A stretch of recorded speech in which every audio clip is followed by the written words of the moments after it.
Alright, so this is version 2 of my automatic fish feeder, and what I had to do is change the triggering mechanism here. It was a feeder bar, but it wasn't sensitive enough, so now I have kind of a bell system working.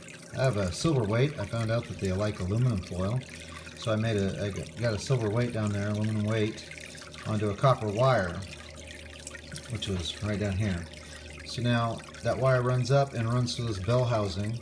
And if that wire touches the outside of this bell housing at all, then it acts as a switch, a contact switch, and makes the fish feed themselves.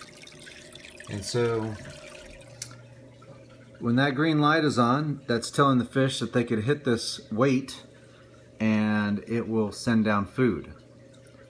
And when the light is off, then they can hit the weight all they want, but it will not react and it will not send them food. Right now, anytime they hit it, it will feed them. And I've only hit the bar 3 times while adjusting this, and they've already hit it 7 times by themselves. So it's working. And then I'll just have to slowly space out the intervals in which the machine will work. Anyway, I also have a data logger on this, so it tracks the hit counts, it tracks the minutes and the seconds.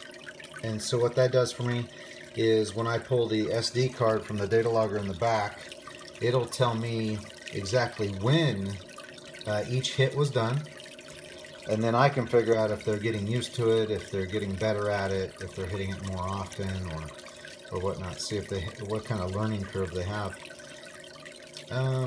Yeah, and then the servo down here presses the button on the feeder, and there's a little hole at the bottom of the feeder that lets out a portion of food. So they're going to get fat for a little while until I get some data. Oh, looks like they just hit one. Nice. I got 4 fish here, and they're doing a pretty good job. So I can also bend this wire and make it a little more sensitive or a little less sensitive depending on where it's at in the bell housing, and it makes it just a lot easier. I also put it on this arm here so that I can move this entire bell housing on the X and Y axis, so that I can make sure the wire is in the center of the bell housing. And that's about it. Seems to be working.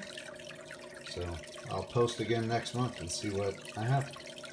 Alright, RoboPanda PDX out.